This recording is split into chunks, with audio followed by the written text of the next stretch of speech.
Bonjour à toutes et à tous, bienvenue dans ce rendez-vous de l'apprentissage. Aujourd'hui, on va parler d'automatisme et de robotique. Pour en parler, j'accueille trois invités qui vont nous aider à comprendre quels sont les diplômes, quels métiers on peut faire dans l'automatisme et la robotique. Alors Maxime, tout d'abord, toi tu as 20 ans et tu es en licence pro robotique, c'est bien ça? Bonjour, c'est ça. Bonjour. Samuel, tu es responsable département robotique, maintenance et automatisme. Bonjour Samuel. Bonjour à tous, c'est bien ça. Et enfin Sandia, tu es conseillère d'alternance, c'est ça? Bonjour, oui c'est ça. Salut Sandia. Alors, pour vous qui nous regardez pendant toute la durée du live, sachez que sur le chat, on a un conseiller et un formateur du pôle formation qui sont là pour répondre à toutes vos questions. Donc, vous nous écoutez et en même temps, vous n'hésitez pas à interroger ce formateur et ce conseiller sur vos cas personnels, poser toutes les questions qui vous viennent. N'hésitez pas non plus à liker et à partager ce live pour prévenir tous vos amis, que tous puissent venir en apprendre un maximum sur la robotique et sur l'automatisme et qu'ils puissent eux aussi tout simplement poser leurs questions sur le chat. Alors pour commencer, toi Maxime, tu es alternant dans la robotique. Qu'est-ce que c'est ton métier? Explique-nous. Alors mon métier, donc je suis intégrateur roboticien et automaticien. C'est-à-dire que je ne construis pas les robots, par contre je viens choisir le bon modèle et je viens l'intégrer dans un système et je viens le programmer. Donc tu ne fabriques pas le robot, en revanche tu le programmes, c'est ça? On parle de programmation, tu lui apprends à faire ce qu'il doit faire. C'est ça, je ne construis pas le robot, par contre je viens le programmer, donc lui dire qu'est-ce qu'il doit faire. Samuel, ça c'est le métier de Maxime précisément, mais au sens large de l'automatisme et la robotique, qu'est-ce que ça englobe? Comme l'a dit Maxime, il vous a présenté plutôt la partie robotique, où il faut qu'il programme et qu'il choisisse le robot. Et au sens large, le métier, il a évolué. Avant, on avait le roboticien, on avait l'automaticien. Maintenant, on a l'automaticien, le roboticien. Alors, l'automaticien, son job, c'était quoi? Une machine, dedans, il y a un composant. Ça s'appelle un automate programmable. Il fallait le programmer. D'ailleurs, il faut toujours le programmer. Le rôle de ce composant-là, c'est de piloter la machine pour qu'elle réponde au mode de fonctionnement qu'on souhaitait. Donc, dans ce cadre-là, avant, on avait l'automate qui était programmé par l'automaticien, on avait le robot qui était programmé par le roboticien. Les progrès technologiques ont fait que maintenant, le robot, il est également piloté par l'automate, donc il faut des connaissances également en automatisme, ce qui fait que le roboticien vient également participer au développement du programme automate, donc on parle d'automaticien et de roboticien. Et on a tout de suite l'image d'un secteur assez jeune qui bouge, qui explose. Est-ce que c'est vraiment le cas? Est-ce que c'est un secteur qui explose? Oui, c'est clairement le cas. Là, c'est clairement le cas. Là, actuellement, il y a plus de demandes, il y a plus d'offres d'emploi qu'il y a de compétences réellement formées et prêtes à intervenir en automatisme et en robotique. Là, on sait un petit peu plus de quoi on parle, de robotique, d'automatisme. Si vous nous rejoignez juste maintenant, on vient de commencer, donc installez-vous confortablement et commencez à poser vos questions aux conseillers du pôle formation sur le chat. Donc là, j'aimerais qu'on parle un petit peu de formation, de diplôme, mais aussi d'alternance au sens plus large. Maxime, comment est-ce que tu es venu à l'alternance? Alors, au tout départ, j'ai fait un bac pro maintenance et j'ai fait un BTS CRSA, c'est conception et réalisation de systèmes automatisés. Ces deux diplômes-là, je les ai faits en initial, c'est-à-dire sans alternance. Et par la suite, pendant mon BTS, j'ai fait la rencontre des robots. Je me suis intéressé à cette technologie-là et je suis parti donc sur une licence en alternance en robotique et automatisme. Pourquoi l'alternance? Pour moi, c'est un apport de compétences et d'expérience beaucoup plus grand qu'une formation en initiale. D'accord, donc rencontre avec les robots, quoi. C'est ça. Rencontre avec les robots. Et du coup, Sandia, alors là, pour Maxime, c'est la rencontre avec les robots. Pourquoi les autres jeunes viennent en alternance? Pourquoi on vient en alternance au départ? Au départ, c'est pour se professionnaliser, c'est pour donner du sens sur ce qu'ils voient en fait en cours, pour vraiment appliquer directement ce qu'ils voient en cours en entreprise. Maxime, une fois qu'on a intégré le pôle formation, comment ça se passe au niveau des cours? Tu peux nous éclairer un petit peu? Ouais. Alors les cours, on a une petite remise à niveau en mathématiques, des cours en mécanique et en vision industrielle. Ça, c'est purement théorique. Ensuite, les semaines d'alternance, elles commencent. Et quand on est amené à être au pôle, on vient programmer différents robots de différentes marques. On vient aussi programmer des automates et tout ce qui va autour. Et on a aussi des cours plus basiques, comme par exemple la communication, l'anglais ou même la gestion de projet. Donc il y a aussi des matières générales, il n'y a pas que du technique. Il y a aussi des matières générales. J'allais dire malheureusement, mais bon.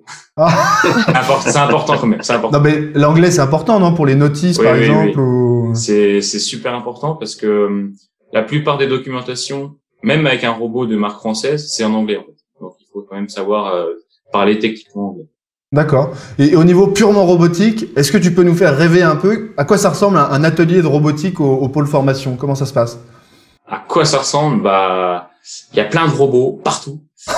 Et en fait, on tourne sur les TP, quoi. Et bah, les exercices, en fait, on a des cas concrets, des problèmes concrets, et on doit les résoudre avec un temps imparti. D'accord, les résoudre avec des robots. C'est ça. Voilà. Ok. Et du coup, Samuel, d'où viennent les formateurs du pôle formation? Et puis j'imagine que c'est pas évident d'enseigner une matière qui est en constante évolution, en révolution permanente comme ça. Comment ça se passe? Non, effectivement, c'est pas évident et en plus se pose aussi le problème de la compétence. C'est des métiers qui sont en pleine explosion. Il y a beaucoup de demandes. Donc, il y a deux solutions. C'est soit on a nos compétences en interne qui sont déjà formées en robotique, ce qui est la plupart du temps le cas pour les pôles formation. Donc, on a la chance dans les pôles formation de recruter des techniciens qui viennent du monde de l'entreprise, donc qui ont déjà des bonnes connaissances en robotique et des bonnes connaissances en automatisme. Et puis, bien sûr, ça ne présage de rien. On laisse également la porte ouverte à pouvoir former des formateurs en interne pour pouvoir monter en compétences sur ces métiers-là quand on en a vraiment besoin. Et le meilleur point de départ, c'est d'avoir des gens qui ont des bonnes compétences en automatisme. Maxime, et on m'a dit que tu participais à des concours, des compétitions. Comment ça se passe, une compétition de robots? De quoi on parle, en fait, exactement? Alors, la compétition de robots à laquelle je participe, ça s'appelle WorldSkill. Okay. C'est une compétition qui vient pousser le métier à son plus haut niveau d'excellence. En fait, on a plusieurs épreuves techniques et bien sûr le but c'est de gagner. Et en fait, selon le niveau, on vient être amené à concourir contre la France ou contre le monde entier.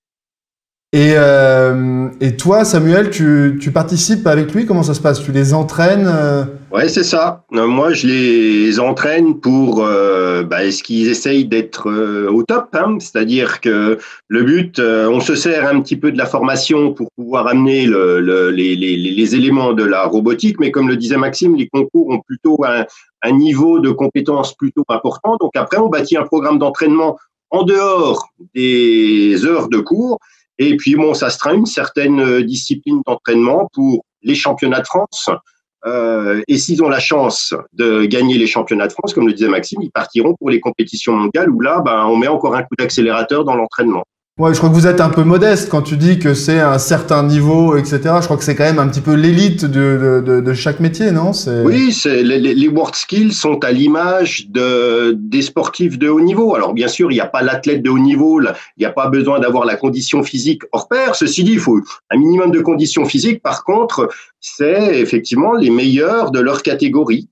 Donc, ça pousse vraiment l'excellence. Maxime, qui est modeste aussi, nous dit pas que lui, il fait partie de ces meilleurs-là, quand même, non? Il est Maxime, il est en lice pour faire partie des meilleurs de France et j'espère des meilleurs mondiaux. Donc, tu t'entraînes, en fait. T'es comme un sportif de haut niveau dans ta discipline. Pour l'instant, je suis pas encore un athlète. Là, vous en êtes où? Pour le moment, il y a des sélections, c'est ça? Alors, pour l'instant, on est sélectionné pour les championnats de France. Déjà? Déjà, voilà.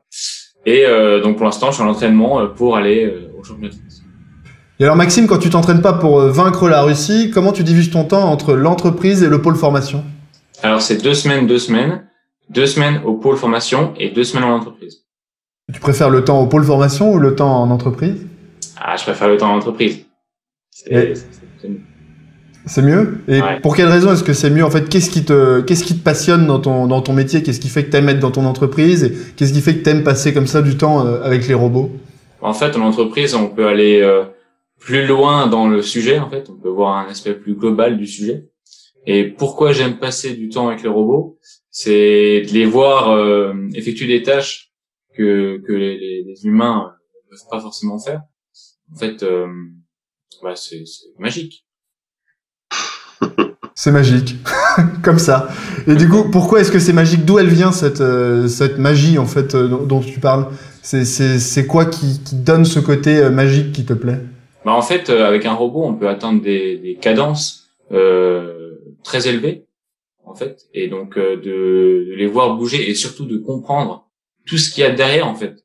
C'est comme un magicien, par exemple, quand on le voit faire disparaître une pièce, bah on sait pas ce qu'il y a derrière. Et ben un robot, c'est pareil, mais de savoir tout ce qu'il y a derrière, c'est encore plus magique. Ouais, alors, au-delà même du magicien, il y a un côté un peu marionnettiste, c'est-à-dire que toi, tu vois les ficelles, tu sais ce qui anime, tu connais un peu les ressorts qui font que la machine fonctionne. C'est ça qui est C'est gratifiant. ça. Je vois, et en plus, c'est moi qui les tire, les ficelles. Oui, tu crées même les ficelles, on va dire. C'est C'est-à-dire que c'est ça. et ça, est-ce que tu peux nous en parler encore un petit peu plus? C'est-à-dire, comment est-ce que ça se passe? Tu lui indiques les mouvements qu'il doit faire, et ensuite ça se répète à une vitesse. Ouais, en fait, c'est comme un programme informatique, en fait, sauf que c'est adapté au robot, et on vient lui dire où est-ce qu'il doit aller se positionner, qu'est-ce qu'il doit faire, est-ce qu'il doit activer peut-être une pince au bout pour prendre une pièce. Donc on lui indique tout ce qu'il doit faire, et ensuite ça marche ou pas. Oui, c'est-à-dire que à la différence de l'informatique, l'informaticien, quand il a créé son programme, il n'y a pas vraiment d'aboutissement, je veux dire, pas à ce point-là, alors que là, on va dire, il y a une concrétisation dans le réel, en fait. C'est ça, ouais, voilà. Il y a une interaction entre le virtuel, la programmation, et le réel, ce que fait le bras. Samuel, cette passion, c'est ça qui anime aussi les autres jeunes avec lesquels toi tu peux interagir. Est-ce que ils sont tous mordus comme ça, un peu piqués? C'est cette magie qui fait venir à la robotique? Le dénominateur commun, c'est j'aime programmer, j'aime me casser les dents, j'aime utiliser un PC, j'aime transpirer, en fait, mince, ça marche pas, je vais remodifier.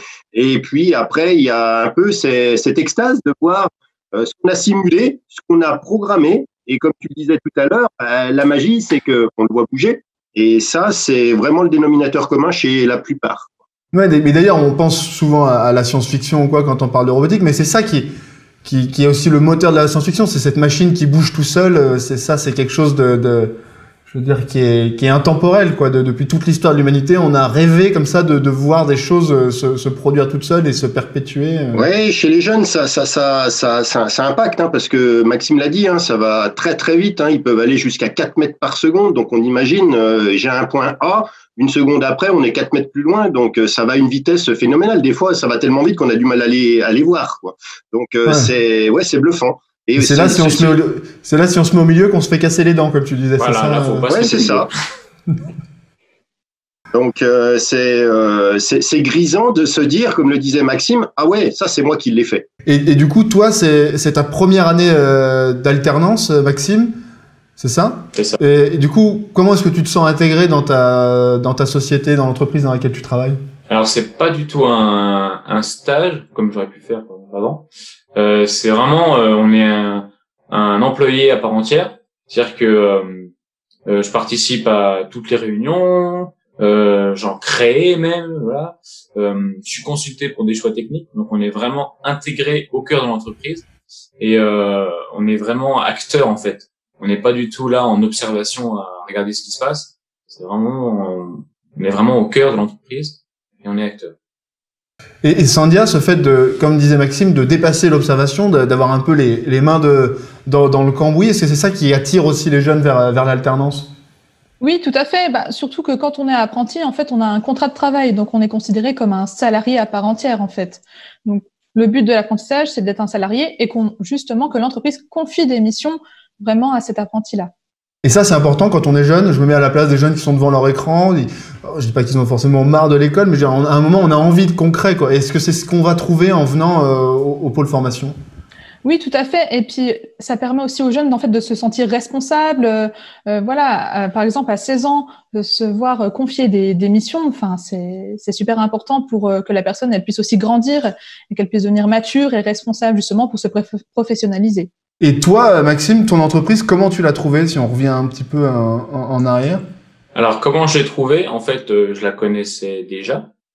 Donc, j'ai tout de suite pensé à elle pour mon alternance. Donc, j'ai envoyé mon CV et en fait, j'ai eu la chance, pendant un concours de robotique, de les rencontrer. Et j'ai pu discuter avec eux et ils ont pu me voir travailler, en fait. Et du coup, ils m'ont choisi comme ça.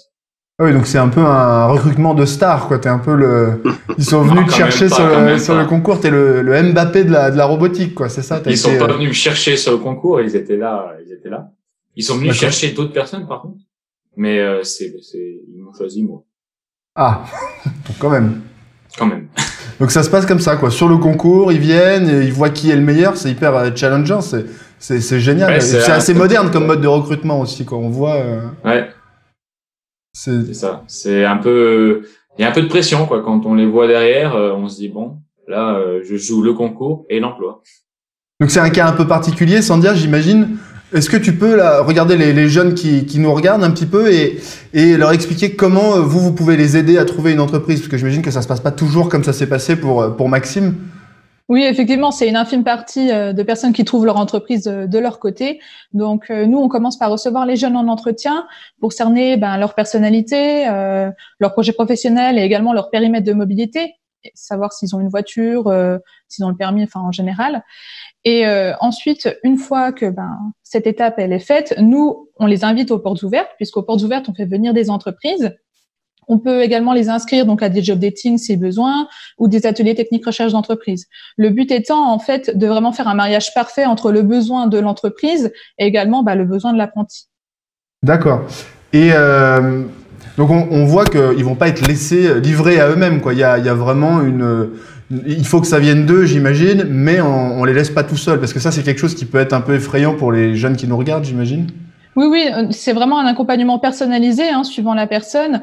Et voilà, enfin, on est là pour les aider, mais également, c'est aux jeunes quand même de chercher de son côté. Je veux dire, le jeune, il est quand même acteur de son parcours également. Mais on est là pour les accompagner, il n'y a pas de souci.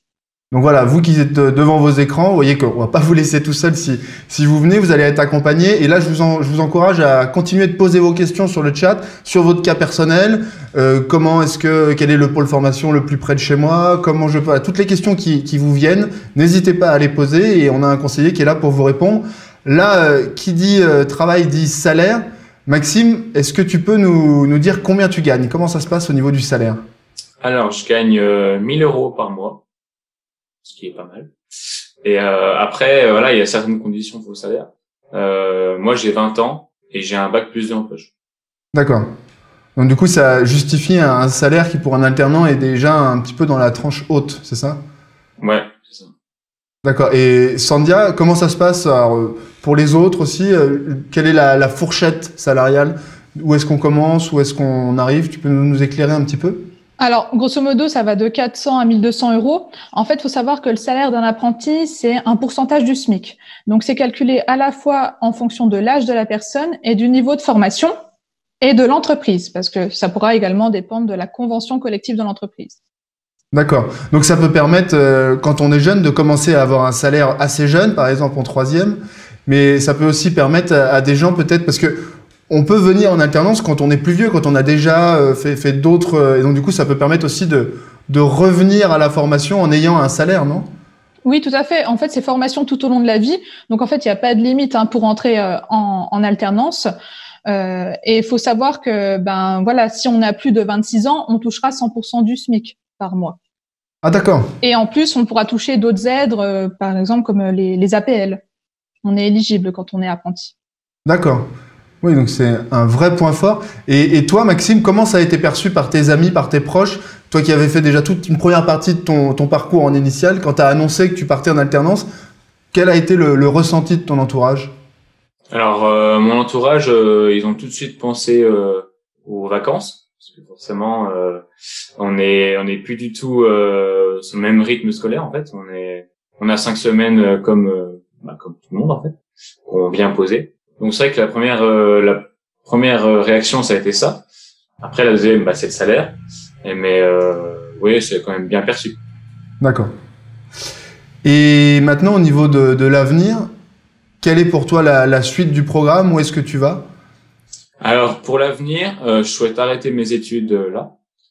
Après la licence, du coup? Après la licence, voilà. Après la licence, je souhaite m'arrêter là, pas poursuivre sur un diplôme supérieur.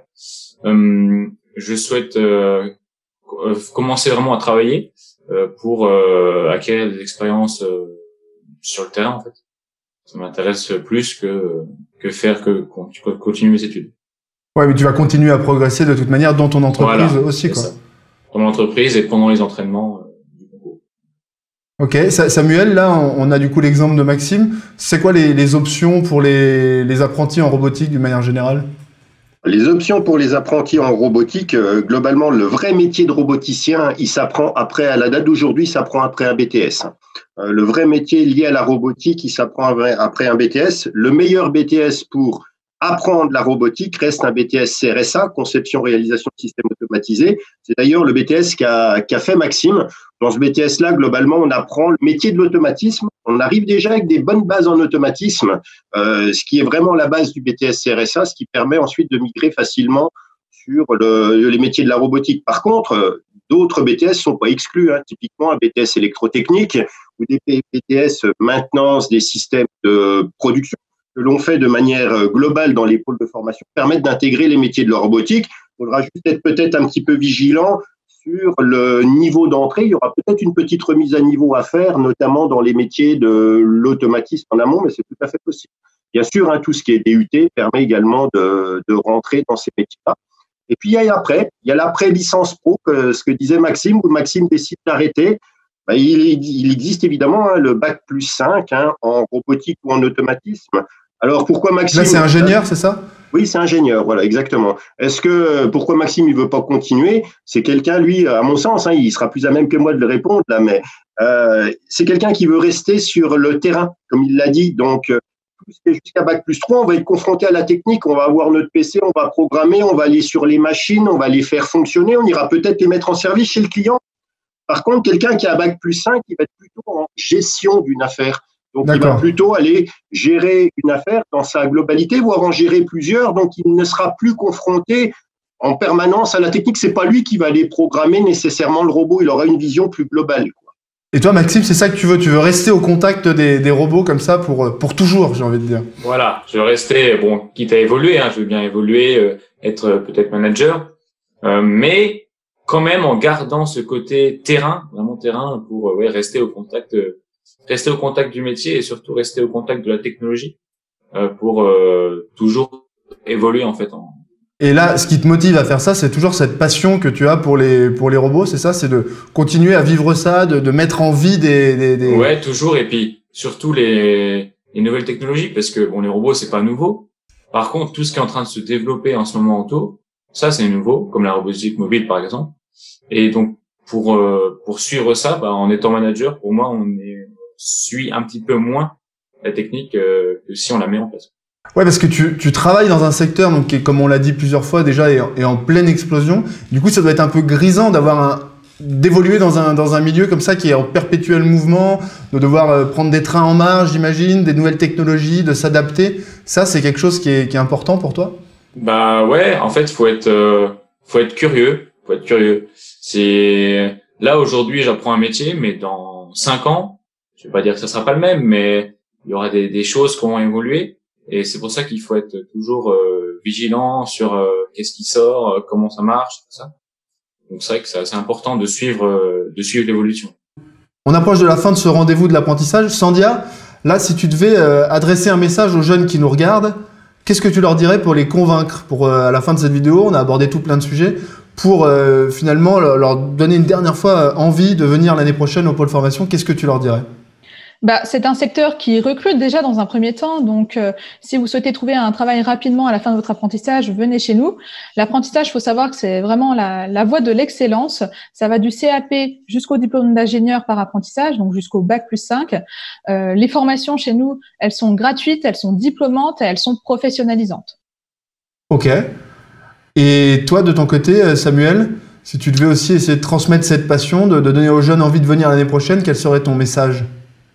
L'industrie est en pleine mutation, ça vous a pas échappé. On parle maintenant d'industrie 4.0, donc l'image de l'industrie avec la clé à molette et la graisse, elle date un petit peu. Maintenant, on utilise de la technologie de pointe et dans ce cadre-là, on a besoin de main-d'œuvre qualifiée. À la date d'aujourd'hui, il y a plus de demandes d'entreprises qu'il n'y a de compétences sur le marché. Donc, si vous venez dans ces métiers-là, c'est la garantie d'un emploi. Donc, on vous attend. Oui, alors du coup, Samuel, si je résume un petit peu et que je rassemble tes propos et ceux de Sandia, on a une formation qui est gratuite, où on est rémunéré avec l'assurance d'avoir un emploi à la fin, c'est ça? T'as tout compris. Du coup, et Maxime, de ton côté, si tu devais adresser un message aux jeunes qui nous regardent pour leur donner envie de venir eux aussi en alternance et en robotique, qu'est-ce que tu leur dirais? Je leur dirais qu'en fait, comme disait Samuel, l'industrie, c'est pas du tout un environnement qui est sale. Maintenant, on est sur vraiment des hautes technologies, avec de la programmation, de la mise au point. Donc, pour venir dans l'industrie, n'hésitez pas. C'est vraiment plus, c'est pas du tout un métier qui est pour les nuls, qui aiment pas l'école. C'est vraiment un métier qui est exigeant. Et pour venir en alternance, n'hésitez pas. C'est vraiment, ça forge le caractère. On en devient grandi. Ok. Toi, tu sens que ça t'a fait évoluer, que ça t'a fait grandir l'alternance? Oui, tout à fait. Oui. En une année, là, je veux dire, parce que toi, c'est ta première année d'alternance, je le rappelle. En une année, on est changé. Bon, écoutez, si vous voulez changer, avoir un métier, une formation gratuite et en plus être rémunéré, je crois que maintenant vous savez ce qu'il vous reste à faire. Du coup, moi, je vous dis merci à tous, merci à tous les trois et merci à vous qui nous avez regardés. Continuez de discuter sur le chat et de poser vos questions aux conseillers et aux formateurs qui vont rester connectés après le live pour y répondre. Et puis voilà, moi je vous dis à très bientôt et bonne fin de journée à tous et à toutes.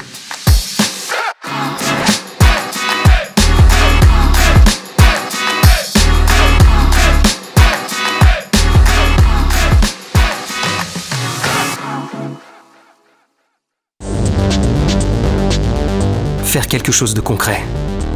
Avoir un bon salaire. Travailler en équipe. Avoir des responsabilités. Être créatif. Avoir l'avenir qu'on imagine. C'est faire son choix. Viens découvrir les métiers de l'industrie au pôle formation UIMM.